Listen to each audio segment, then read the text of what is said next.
sobre esse assunto. Amém?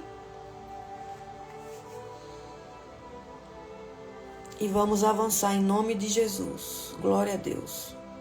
Aleluia.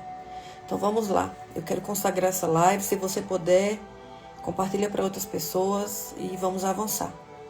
Querido Espírito Santo, muito obrigada por esse dia, por essa live, por esse estudo bíblico que o Senhor me permitiu fazer.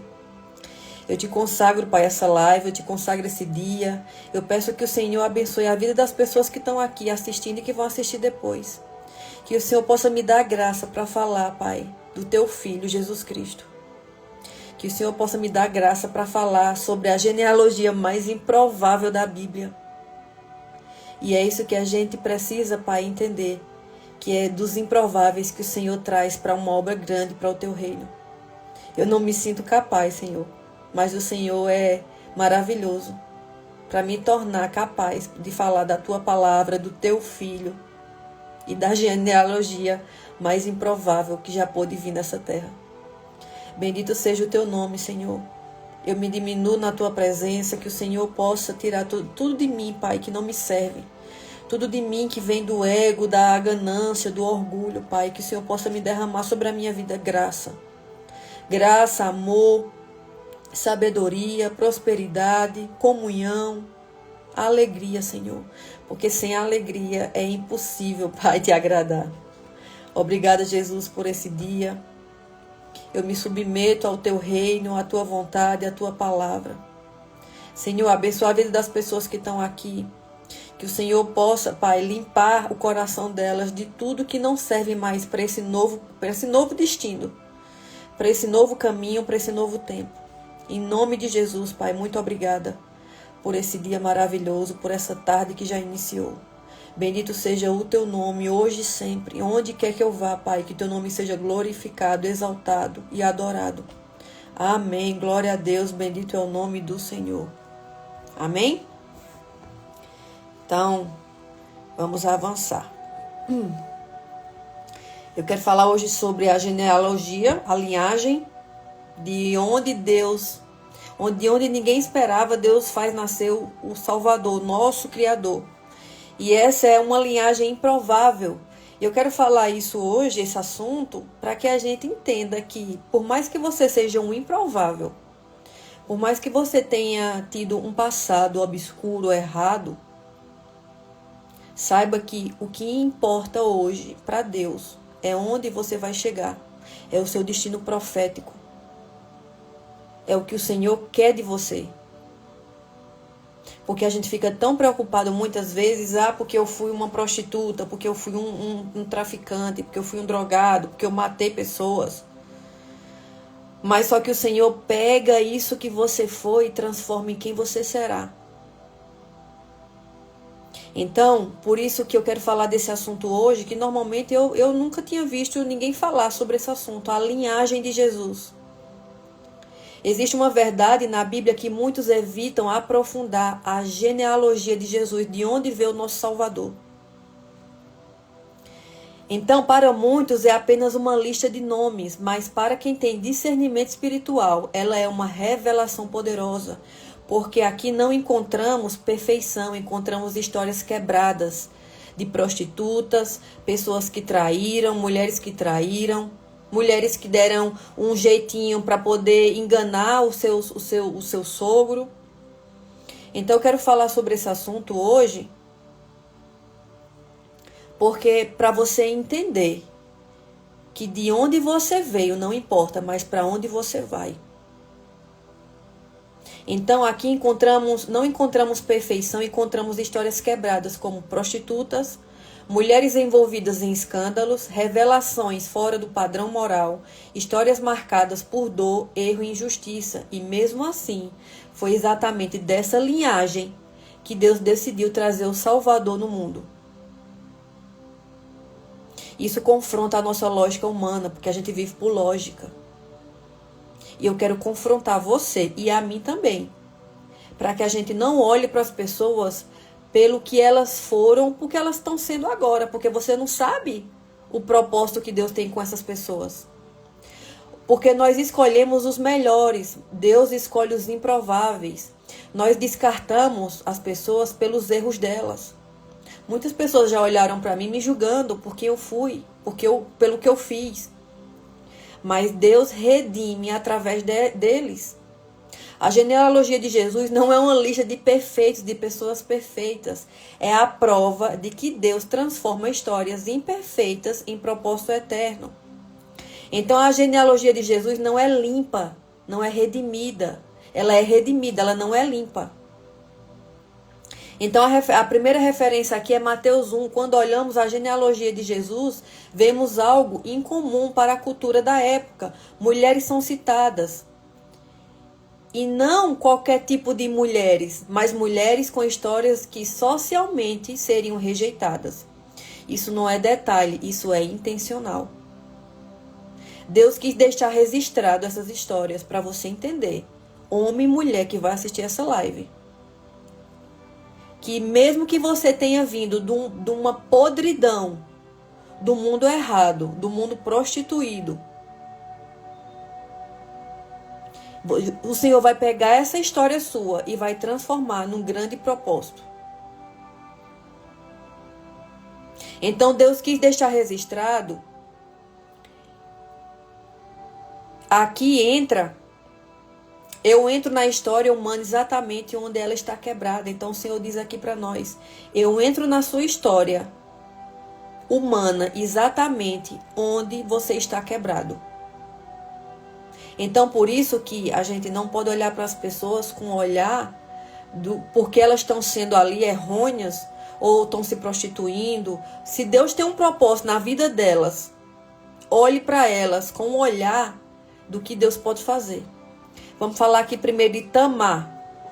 Quando Deus usa até cenários incompreensíveis. Referência Gênesis 38. Ou Mateus 1:3. Tamar era nora de Judá. Ela foi negligenciada, esquecida e injustiçada. Por quê? Ela casou com o primeiro filho de Judá. Esse filho era um homem mau aos olhos de Deus. E Deus matou ele. Aí ela casou com o segundo irmão do filho de Judá. E ele tinha relações com ela, mas ele não queria ter filhos. O que é que ele fazia? Ele tinha relações e ele ejaculava fora dela, para não ter filhos. Então o Senhor também matou esse homem. E aí Judá tinha o terceiro filho, que era novo, mas ele não quis entregar para a nora, porque antigamente nessa época, se uma mulher era casada com um homem e ele morria, ela passava a ser mulher do irmão. Então a promessa que deveria ser cumprida na vida dela foi ignorada. Ela então toma uma atitude extrema. Quem conhece a Bíblia, quem já leu a Bíblia, sabe que essa é uma história aqui. Eu acho incrível essa história aqui quando eu já li. Eu já li algumas vezes. Então ela toma uma atitude extrema. Ela se disfarça de prostituta e se envolve com o próprio sogro. Ela vai para a porta da entrada da cidade e ela se cobre, porque ela estava de luto. Ela tira a roupa do luto e se veste, se cobre com um véu. E ela se disfarça de prostituta, porque ela sabia que Judá, o sogro dela, iria vir para tosquear as ovelhas. Então, um cenário em que, à primeira vista, parece totalmente fora do padrão de Deus, mas aqui está o que poucos entendem. Deus não aprovou o erro, porque ela se disfarçou, mas usou a situação para cumprir justiça. Porque o que era para o sogro dela ter dado o terceiro filho, que ainda era jovem, mas assim que ele chegou na idade certa, era para ele ter dado o terceiro filho de Judá, das 12 tribos de Israel. Era para ele ter entregado, Judá era para ter entregado o filho nas mãos de Tamar, para ele casar com ela, para ele ter filhos. Ele não quis entregar, porque os outros 2 filhos Deus já tinha matado. Então ele não quis entregar. Ele quis interromper a promessa de Deus. Então aqui está um cenário que poucos entendem. Um cenário que à primeira vista parece totalmente fora do padrão. Deus não aprovou o erro dela, porque ela se disfarçou de prostituta para ter relação com o sogro, mas usou a situação para cumprir justiça. Dessa história nasce Pérez. E Pérez entra na genealogia de Jesus. Então veja aqui de onde vem a genealogia de Jesus. Aqui fala da primeira pessoa. Pérez nasceu do sogro e da nora, que se disfarçou de prostituta e gerou um filho. Para hoje, nem tudo que Deus usa começou de forma correta, mas quando Ele decide agir, até situações confusas se tornam instrumentos de propósito. Então, se Deus tem um propósito na sua vida,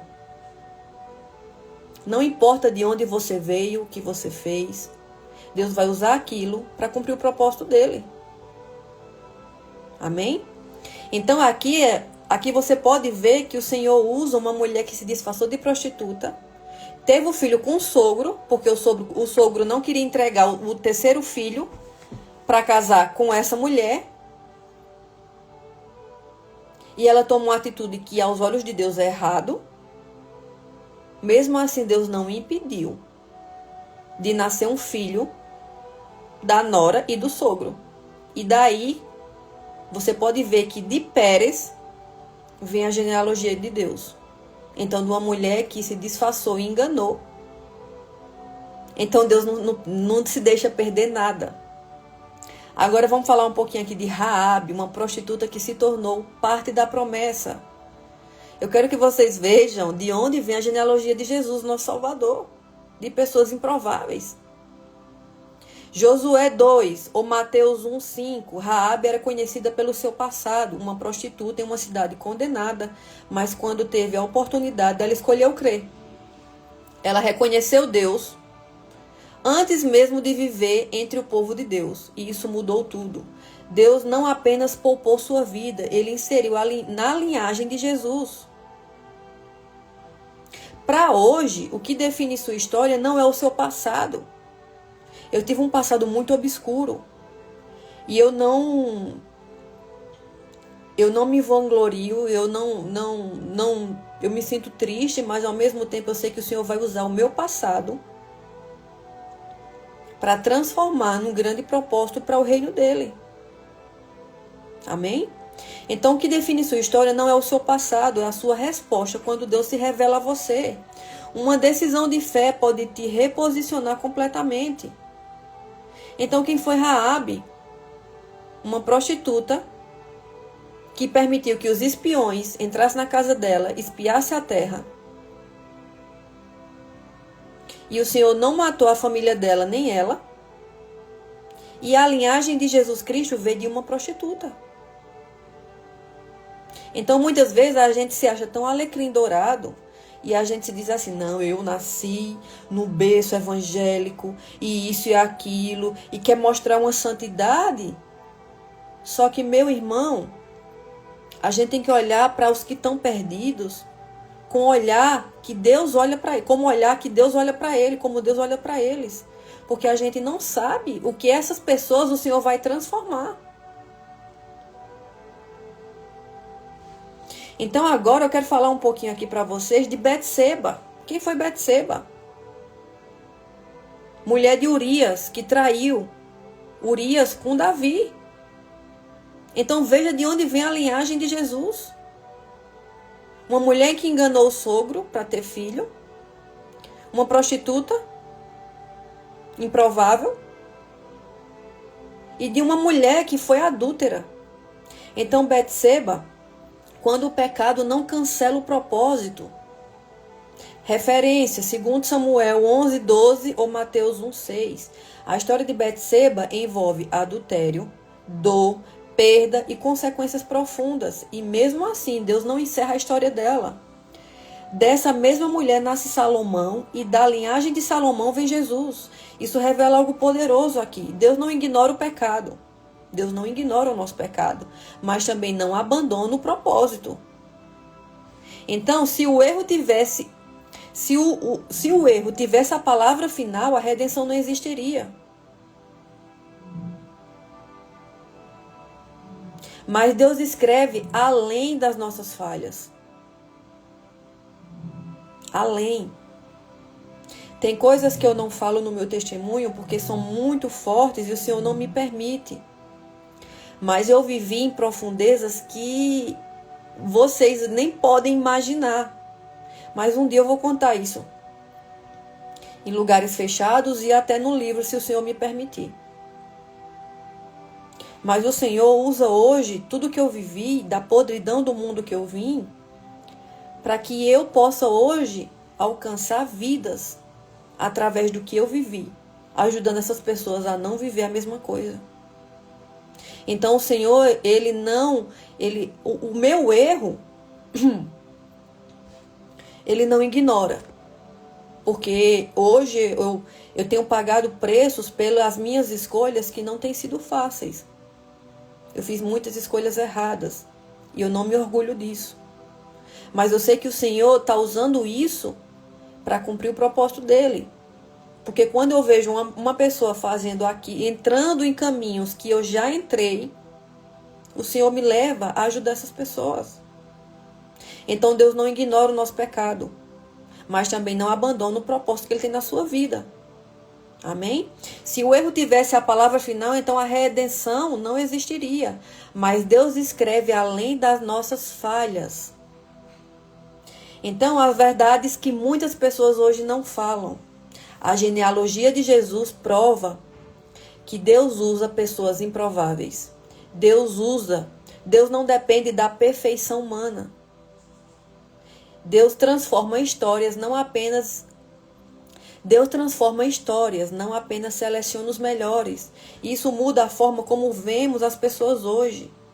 Porque se Deus olhasse apenas para os defeitos, Tamar seria descartada, Raabe seria ignorada, Betseba seria apagada da história.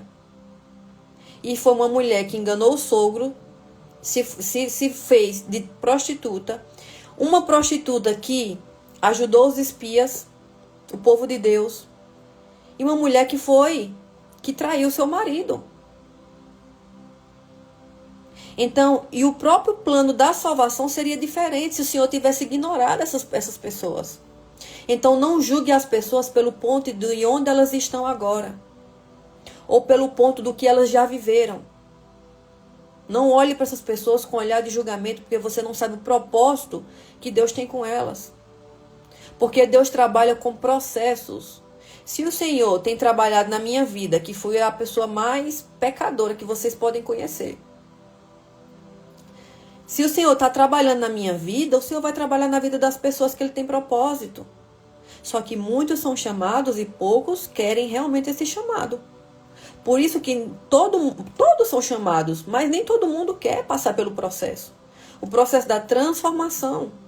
Nem toda pessoa quer passar pelo amassar de Deus, porque o amassar dele dói. O processo de Deus dói. Amém? Então, de onde Jesus veio, a geografia do improvável. Eu quero falar um pouquinho de onde Jesus veio. Agora, algo ainda mais profundo agora que eu quero falar para você. Não é só a genealogia que é improvável. O lugar de onde Jesus se levanta também é. Jesus nasceu em Belém, mas cresceu em Nazaré e estabeleceu seu ministério na Galileia. E Galileia, eu acho que vocês já viram pessoas chamando Jesus de Galileu. Já tem até uma música do Fernandinho que chama ele de Galileu. Chamar a pessoa de Galileu não era algo bom. A Galileia não era um lugar de honra. Era uma região simples, desprezada, vista como inferior e associada a pessoas sem cultura e sem importância. Então, ser chamado de Galileu não era elogio, era ofensa. Então, saiba que quando você chama uma pessoa de Galileu, isso não é elogio, é uma ofensa. Por quê? Porque a Galileia é um local desprezado. É um local onde as pessoas não eram cultas, não tinham estudos. Era pessoas sem cultura e sem importância. As pessoas não davam importância para pessoas que vinham da Galileia. Então era uma ofensa chamar alguma pessoa de Galileu. Era como dizer, essa pessoa não tem valor nenhum. Por isso que é tão importante a gente saber o que a gente está falando, para a gente não ficar só nas meras palavras. Então saiba que Jesus era chamado de uma pessoa sem importância. Historicamente, aquela região já carregava um peso.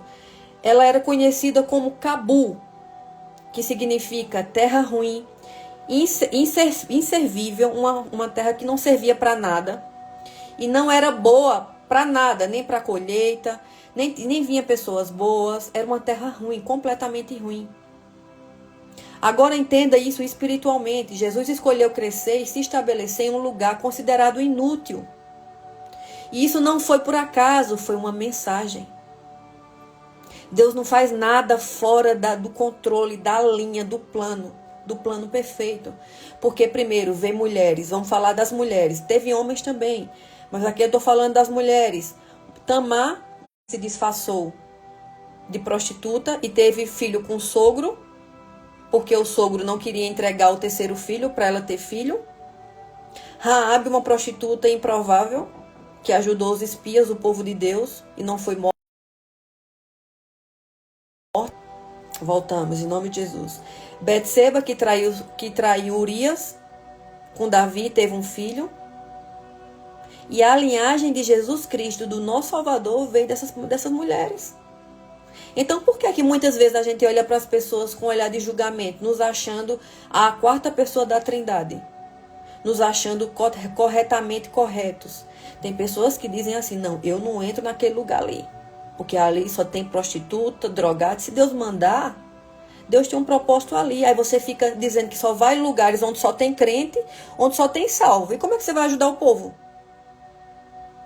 Se Jesus veio para os que não são salvos. Amém? Então, voltando aqui para falando da Galileia. Então a Galileia era conhecida como Cabu, que significa terra ruim, uma terra inservível, que não serve para nada, que não é boa para nada. Então Jesus escolhe crescer e se estabelecer em um lugar considerado inútil. E isso não foi por acaso, foi uma mensagem. Eu quero falar aqui. Tem a Ruth também, eu vou falar um pouquinho sobre ela. E você tem o nome dela, né?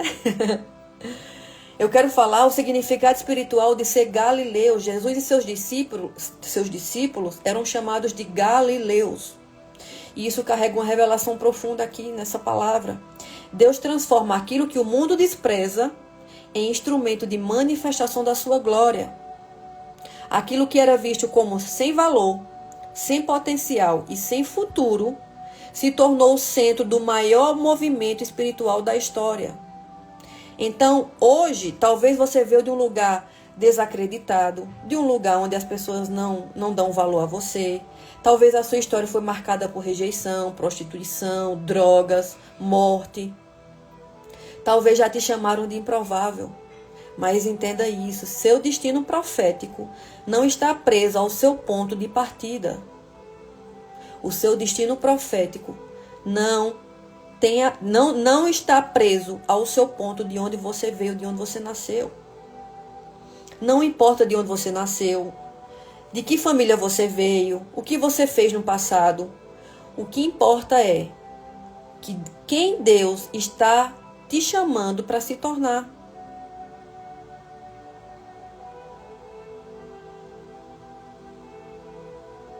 Eu não sei de onde você está dizendo, Ruth, que elas são bem aceitas.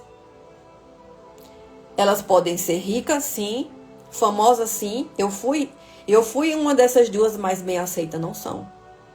Porque essas mulheres, elas tentam mostrar para a sociedade algo que elas não são. Importantes, mas elas não são. As pessoas desprezam, julgam. São mulheres que aparentemente são mulheres gloriosas, mas no íntimo delas, elas estão destruídas. Eu sei porque eu fui uma dessas. Então eu tenho propriedade para falar disso. Bem aceita eu nunca fui. Nunca fui pela sociedade. Eu apenas mostrava ser alguém importante, glorioso e famoso, mas por trás eu era destruída. Por quê? Porque as pessoas só mostram que aceitam essas mulheres na frente das pessoas, mas por trás, essas são as pessoas mais desprezadas. Então eu posso falar isso com propriedade porque eu fui essa pessoa. O que importa é quem Deus está te chamando para se tornar. Então, eu quero falar a conexão entre a genealogia e a Galileia. Agora tudo se conecta.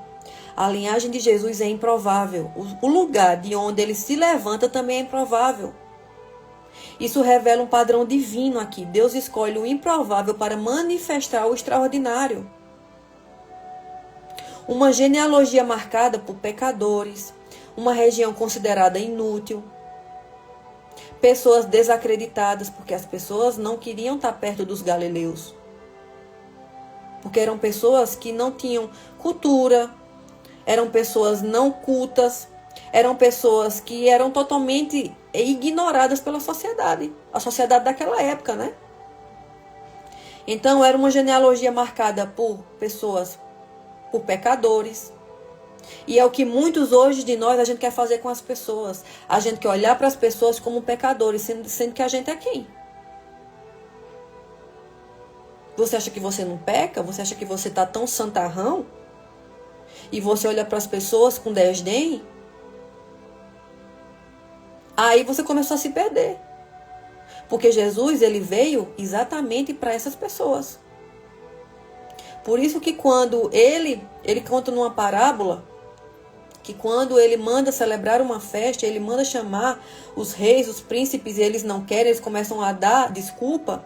Depois ele diz assim: vá agora na rua e chame as prostitutas, os traficantes, os mais errados, para o banquete da festa. Porque a maioria das pessoas, os fariseus da época, não quiseram vir. Então que você não seja um fariseu. Essa região aqui, voltando para Galiléia, era uma região considerada inútil e pessoas desacreditadas. E mesmo assim, dali veio o Salvador do mundo. Então, a maior lição desse devocional hoje aqui é clara. Não é sobre como você começa. Não é sobre de onde você veio. De onde você nasceu. Eu sei que muitas pessoas podem ter nascido em berço cristão. Amém. Mas o Senhor veio para aqueles que querem Ele. E tem muitas pessoas que se dizem cristãs, mas que estão tão cheias de soberba e de julgamento e olham para as prostitutas, para os drogados, com um olhar de desdém, como se eles fossem a quarta pessoa da Trindade, sendo que Jesus veio para essas pessoas. E é mais fácil hoje falar de Jesus para essas pessoas, para essas prostitutas, para esses drogados, para essas pessoas que mataram, do que falar para um crente que está há 30 anos na igreja, porque ele se acha tão santo, ele se acha tão entendedor, que ele olha para essas pessoas, para esses cativos que Jesus quer eles, ele olha para eles com olhar de julgamento, desprezando, abandonando. Só que Jesus veio para essas pessoas. Eu fui uma dessas pessoas. Eu fui uma dessas. Então, muitas vezes, quando a minha mente quer julgar, o Espírito Santo me lembra. Olhe para essas pessoas como eu olhei para você na parte que você estava mais nas profundezas do abismo. E aí eu peço perdão para o Senhor. Eu digo: é mesmo, né, Senhor? Me perdoe. Eu tenho que olhar para essas pessoas, não com olhar de julgamento, mas com olhar de amor, porque elas estão perdidas. E se o Senhor veio para mim e para você, Ele veio também para essas pessoas. Então aqui não é sobre como você começa ou de onde você veio. É sobre o que Deus decidiu fazer com a sua história. É o propósito que Ele tem na sua vida. Amém? Jesus prova isso em 2 níveis: pela sua genealogia e pelo lugar de onde Ele se levantou. Então veja de onde veio a genealogia de Jesus. Mulheres prostitutas, homens que mataram, que traíram, mulheres que enganaram. E veja onde Jesus decidiu se levantar, na Galileia. Uma terra que era totalmente rejeitada. Rejeitada pelas pessoas. Rejeitada pelos fariseus. Não seja um fariseu. Não seja um fariseu. Olhe com o olhar de Cristo. Amém? Deus está dizendo: eu não dependo da sua origem. Eu não sou limitado pelo seu passado. Eu não sigo a lógica humana. Eu transformo o improvável em propósito. Deus transforma as pessoas improváveis, essas pessoas que a gente muitas vezes julga, abandona, passa por elas nas ruas e nem olha para elas. Deus transforma essa pessoa aí, que você está rejeitando muitas vezes, em um propósito grandioso para a glória dele. Então, pare de olhar apenas defeitos, pare de olhar os defeitos das pessoas. A gente tem um costume de olhar para as pessoas, até no nosso meio mesmo. A gente olha para os defeitos, a gente não olha para as qualidades. Por isso que muitas vezes a gente cria tanta confusão e briga contra as pessoas, porque a gente só olha para o defeito. E para onde você olha, é onde vai crescer. Eu tô falando isso para mim também, tá?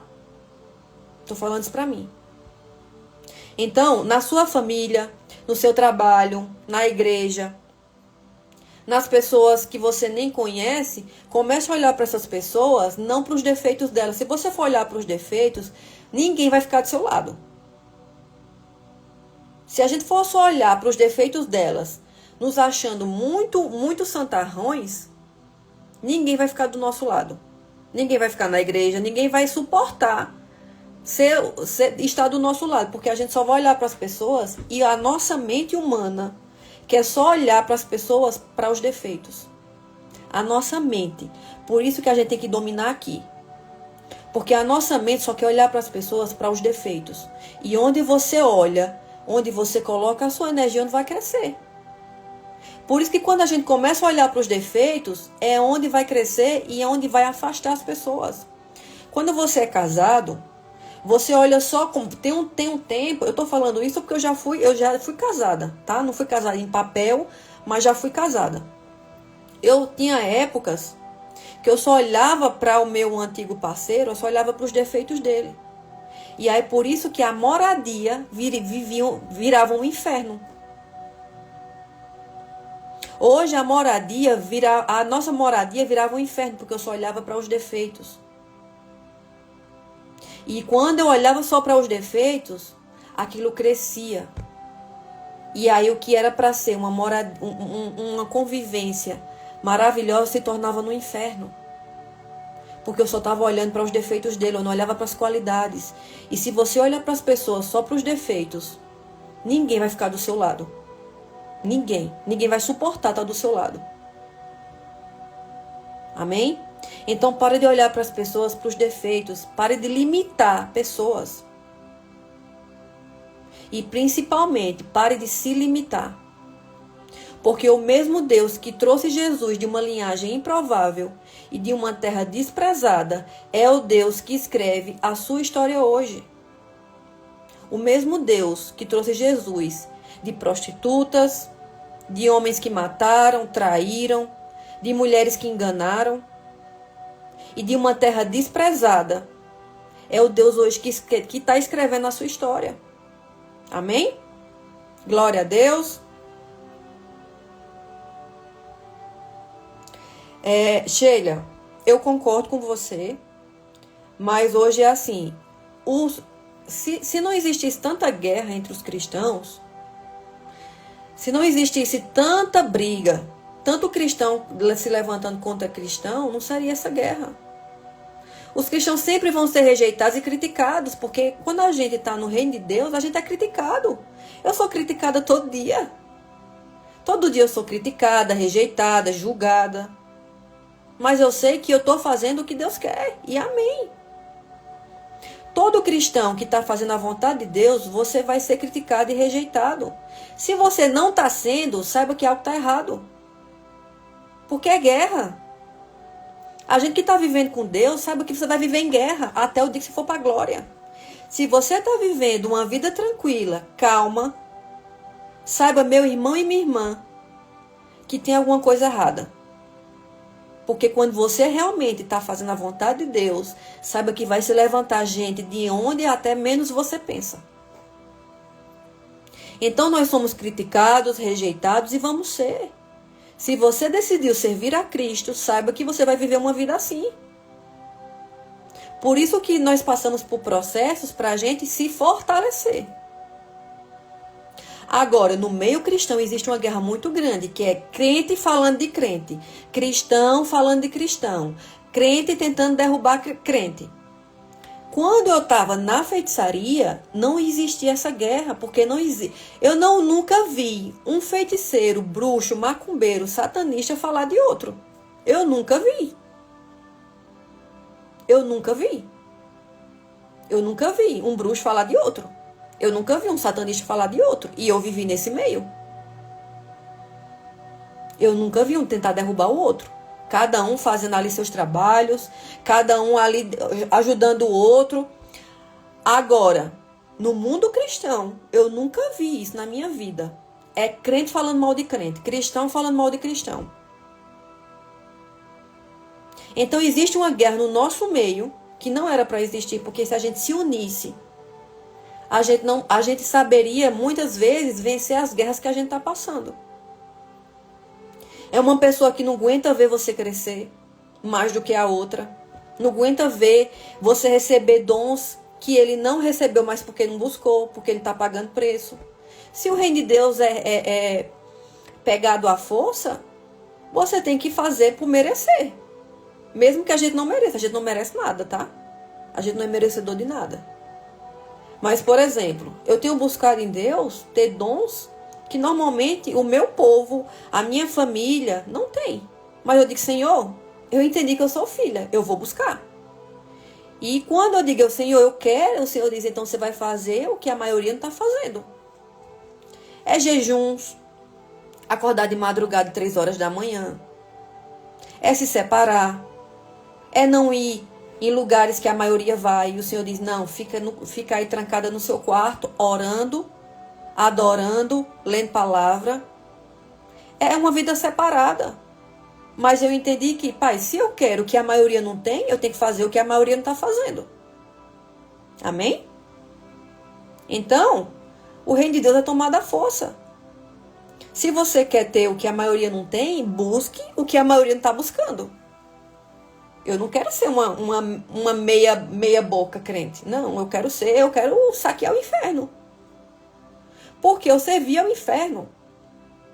Eu estava falando ontem para uma irmãzinha que eu disse, irmã, quando eu estava na bruxaria, na macumba, no lado de lá, eu vou usar o lado de lá, tá?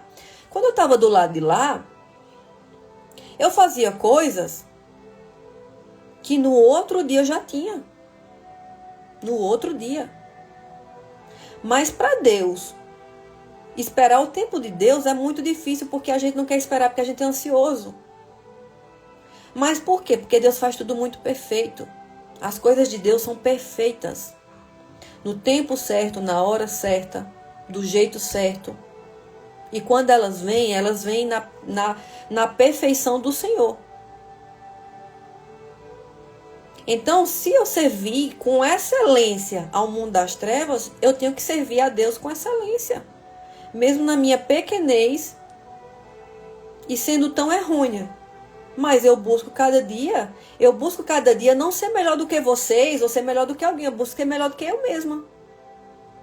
Eu digo, Senhor, eu quero ser melhor do que eu mesma. Não melhor do que ninguém, porque cada um tem um chamado. Cada um tem uma luz própria, cada um tem um brilho. Amém? Glória a Deus. Eu posso ouvir um amém, como diz o apóstolo Sérgio Lopes?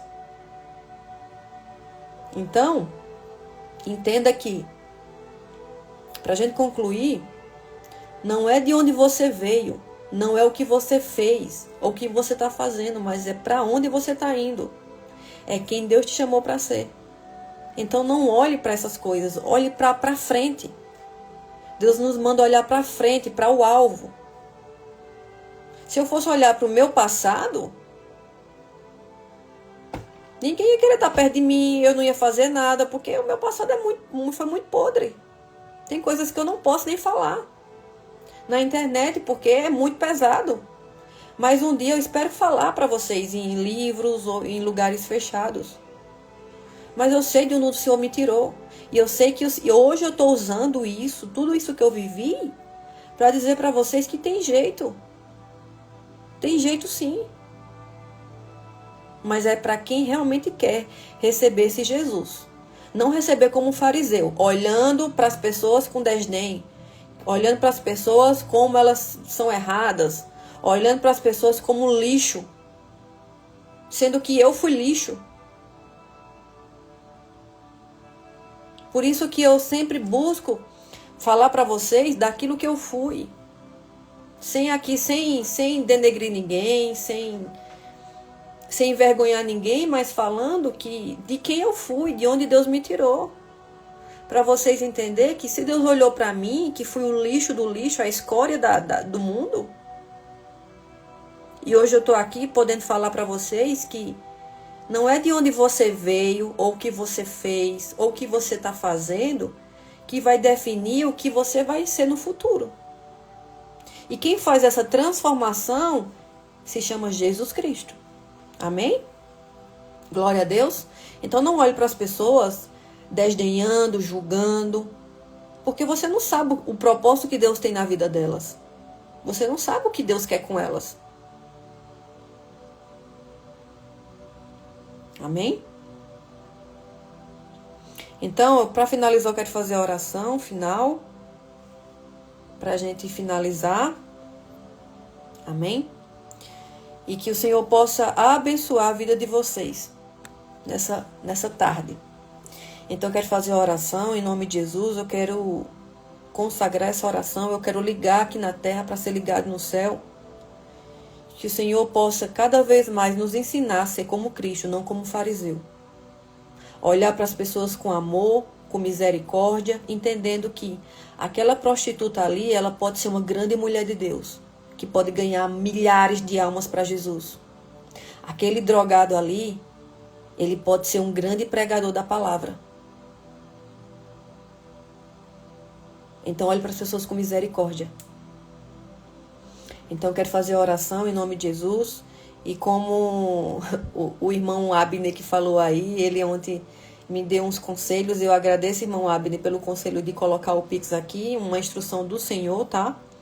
Eu não queria colocar, e até hoje eu não quero colocar, mas o Senhor me instruiu a colocar o Pix aqui. Se você sentir no seu coração de ofertar, oferte com amor. Não faça por obrigação, não faça só porque eu estou falando aqui, mas faça com amor, sabendo que você está plantando uma semente numa terra fértil. Amém? E o que eu era antes, eu era o lixo do lixo, a escória da escória. O Senhor me transformou numa terra fértil. Isso não é para minha glória, para minha honra, para o meu orgulho, não é. Isso aqui é para Jesus. Tudo que eu faço é para Ele e por Ele. E eu entendi que a minha vida é separada para fazer a vontade dEle. E nem todo mundo aceita isso. Mas amém. Eu entendi, eu aceitei o meu chamado. Eu aceitei que o Senhor tem uma obra e que eu vou ganhar vidas para Ele. Onde quer que eu vá, onde quer que eu passe. E nesses lugares e países que eu já fui, eu sei que eu vou voltar lá. E eu vou ganhar muitas almas para Ele. E o nome dEle vai ser glorificado. Amém? Então, quero fazer a oração para a gente finalizar. Senhor, eu reconheço que os teus caminhos são mais altos que os meus. Se você puder, abre sua mão aí onde você estiver. Hoje eu reconheço que os teus caminhos são maiores e mais altos do que os meus. A tua forma de agir quebra toda lógica humana. Obrigada, Senhor. Obrigada porque o Senhor não escolhe pessoas perfeitas, mas transforma as pessoas disponíveis. Me ensina a julgar histórias. Me ensina a não julgar histórias pela aparência, nem definir destinos pelos erros. Assim como o Senhor usou Tamar, Raabe, Betseba e tantos outros, me ajuda a entender que ninguém está fora do teu alcance. E assim como Jesus se levantou de um lugar desprezado, me faz compreender que o meu coração não define o meu fim. Cura a minha mente de toda limitação. Quebra toda visão pequena dentro de mim. E me posiciona dentro do teu propósito para que eu viva não segundo o que eu fui, ou o que eu estou sendo agora, mas segundo aquilo que o Senhor me chamou para ser. Em nome de Jesus. Eu quero declarar sobre a sua vida poder, autoridade, unção que vem dele, do alto, em nome de Jesus. Amém? Glória a Deus. Vocês estão felizes com essa palavra? Porque eu tô. Eu tô muito feliz. Porque o Senhor me faz entender que teve jeito para mim, tem para você também, e tem para outras pessoas também. Então, eu creio que hoje você vai olhar para as pessoas com um olhar de amor, de misericórdia. E que você possa levar uma palavra para essas pessoas. Ah, Heloísa, mas eu não sei como fazer. Você pode passar por uma pessoa na rua, um mendigo, e dizer, ó, eu vou te dar aqui comida, vou te dar aqui 10 reais, 5 reais. Mas eu só vou lhe dar se você deixar eu orar por você. Aí você já teve uma estratégia de como orar por essas pessoas. E aí ele vai deixar você orar, você vai orar por essa pessoa. E aí você vai dar o dinheiro ou a comida, o que você achar melhor. Mas tenha estratégia de olhar para essas pessoas com olhar de amor. Porque assim como um dia eu fui a escória da escória, e o Senhor teve misericórdia de mim, e hoje eu estou aqui, a gente tem que olhar para as pessoas com esse olhar. Com o olhar que, se Deus... Um exemplo, se Deus não tivesse tido misericórdia de mim, hoje eu não estaria viva. Muitas vezes eu já passei momentos de ter sido ceifada. Mas o Senhor teve misericórdia, hoje eu estou aqui. Então, se Ele olhou para mim com misericórdia, por que eu também não vou olhar para as pessoas com misericórdia? Por que eu não vou olhar para as pessoas entendendo que tem jeito para elas também? Amém? Glória a Deus. Espero que você tenha sido agraciado com essa palavra, assim como eu fui. Que o Senhor abençoe a sua vida, a sua tarde, o seu resto de semana, né? Hoje para mim é como se fosse segunda-feira. Que Deus abençoe vocês, que você possa compartilhar essa live com outras pessoas, em nome de Jesus. Amém? Um beijo no seu coração e até amanhã, se o Senhor nos permitir.